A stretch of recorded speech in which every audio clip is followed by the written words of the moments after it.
Hey guys, Brian here with Photo Day Zombies. Let's create a CSV to use with sports photo automation.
Alright, we're done. Hope you enjoyed the video.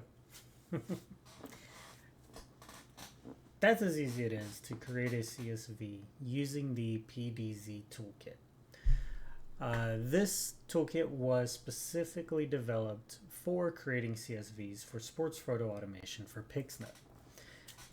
As you can see, we went through it really quick because I wanted to show you how fast it could be to create these CSVs. So what did we actually create just now? I am going to open up the CSV as soon as I figure out where it opened. There it is.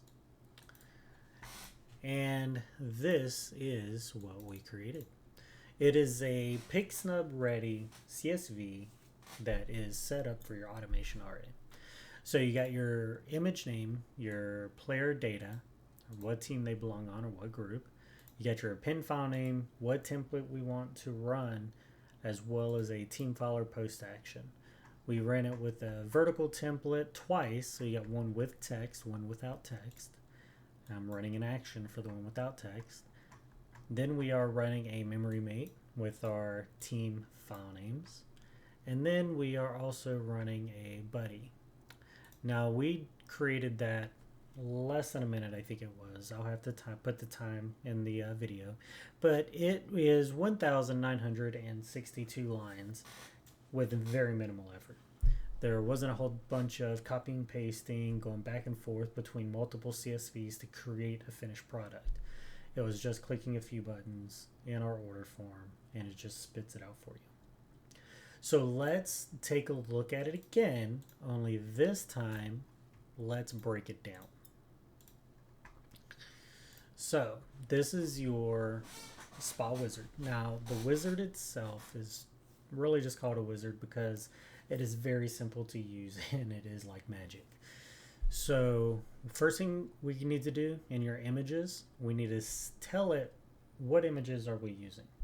And you have two different options, but today we're going to go over the most basic use case. Use your export from GotPhoto, use an export from Photo Day, use your own export, it does not matter. But we're going to load a basic CSV with our data. As you can see, we have our image names, first name, last name, and the team that they're a part of, and an access code, which is typically used in GotPhoto. I'm a GotPhoto user, that's why it's in there. I'm going to hit next. We are not using a settings file in this video. I will show you in another video how to use it. So for this one, I'm going to either just hit next or I don't need one. So here is where you select what all templates we're going to be using for our automation. We're going to start out with just the basic 4x5 vertical individual template. And I want to have an append file name of just 45T. That means it's a 4x5 ratio with text. That's how I do my naming. and how I keep everything separated. And it's not a memory mate. It's not for buddy images. It's just 45T. So I'm just going to hit add. Now I want to run the same template, only this time I want it to remove the text. All right. So I'm going to select the same template. And I'm going to do 45 no text. So I'm going to do NT. And how do I get it to remove the text? Well, I set up an action that I want to run before it's saved off. So that means right here, I'm going to put my set name and then my action name. So we have a send no text, and we're going to add that in. So as you can see, it's just starting to build our list of entries. I always run a memory mate, so let's throw memory mates in there. Now, this time I'm going to say this template is a memory mate. What that does is it automatically creates a generic image name for your team file. I default it, and this program defaults it to your group name.jpg. Now, you can modify that. If you want it to be group name _tm, so you just put _tm here, it'd be group name, so red _tm.jpg. blue _tm.jpg. So we have this checked, so it's going to be red.jpg, blue.jpg, black.jpg, etc. And then I'm going to add that. So I got my 4.5 with text, 4.5 without text, and then my memory mate. Now I need to do the buddies. Now I'm going to name this buddy. What is a buddy? It's essentially multiples, right? You have more than one player in your image. Now, why is that important to differentiate buddies versus individuals? Depends on what mode you're using for image placement. If you are using mode 1 that uses facial recognition, so I think 1, 2, 3, what is it? 1, 2, 3, 5, I think. I'll do another video on this. But if you use something with facial recognition and you have multiple faces, well, it's only going to pick one and it's going to put it where you want it. That means if I want my face right in the middle and you have 2, it's going to put 1 in the middle and this guy is going to be off to the side. That's not what we want. So I run a separate buddy template that uses edge placement, right? So if there's a group of 2 or a group of 5, it actually centers the whole group based on the edges of the document. It does not focus on faces. And so that's why I will use a buddy template. And I'm going to limit to the buddy images because I don't want every image, every player to use that same placement. Just my buddy image is the one that I need this for. So I'm going to limit to buddy images. So I've got my 4 templates now. I'm just going to hit next. And now you can see we have all of our data. Also, as you can see, we have a lot of blank space. Like this is all nothing. That's not what we want. So you can click on this remove empty columns and it's going to get rid of everything you don't need. If you don't remove it, it'll just keep it there. And then all of these columns, as you can see, if you've ever worked with PIXNUB, these are all PIXNUB columns that are available for you to use. If you want to hide layers, show layers, if you want to save them in different subfolders, they're all here.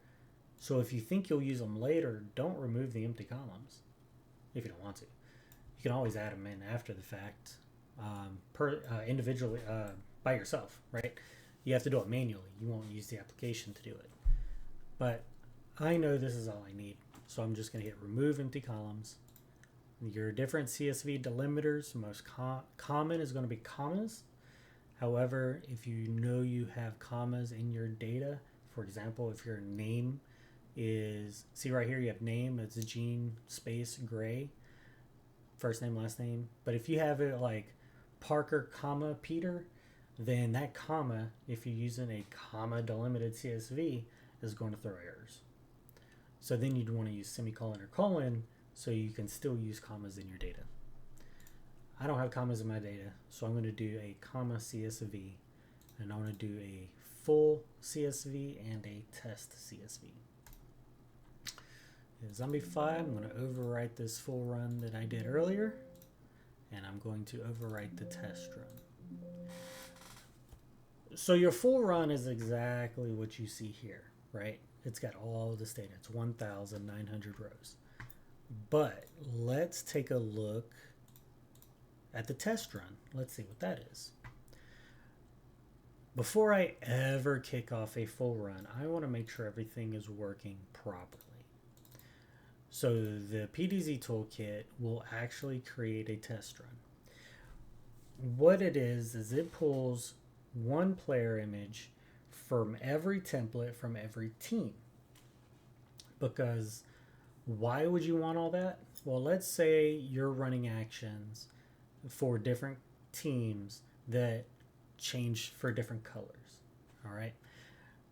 As you run this test, you can verify, okay, for this team, for the gray, right? Even though this is a memory mate. Or here, let's look at one of these down here. We got this player for gray for this 4-5 verticals running this particular action. Let's say as you run through this test CSV, this action doesn't run. Or instead of a no text action, we're using a gray action. Or for red team, we're using a red action. If you see that that action does not change red when it's supposed to, then that gives you a place to troubleshoot. Why is that important to do it here? Because I would rather mess up on this little run that's only 16 images long versus the other one that's 1,900 plus images long. Okay, so that's where your test run CSVs come in. But that's as easy as it is to create some of these CSVs for PIXNUB using the PDZ Toolkit. If you have any questions, definitely put them down below. Join our Discord. You're able to follow, subscribe to the software if you feel like it can vastly improve the workflow of your business. Reach out. I'm in the Facebook forums all the time. A lot of you may already have heard of me. I will be speaking at SPAC.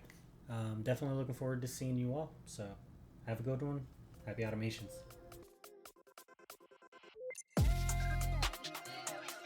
Wow.